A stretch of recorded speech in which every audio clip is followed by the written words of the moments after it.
सुद्धा या ठिकाणी प्रयत्न करतो आणि काँग्रेस पक्षाला वगैरे घेतं. राष्ट्रवादी पक्ष आहे, उद्धव ठाकरेंच्या नेतृत्वाखालचा शिवसेना आहे, ज्यावेळी कम्युनिस्ट म्हणजे कम्युनिस्ट यांनाही बरोबर घेतं.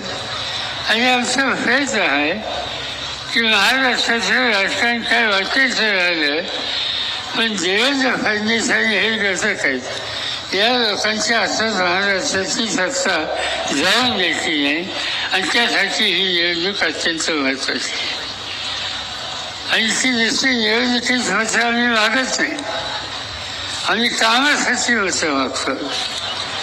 आम्ही कार्यक्रम आखला आणि तो कार्यक्रम आखल्याच्या नंतर त्यासाठी मतदान करणं हा आग्रह धरतो. आज ज्यांच्या हातात राज्य आहे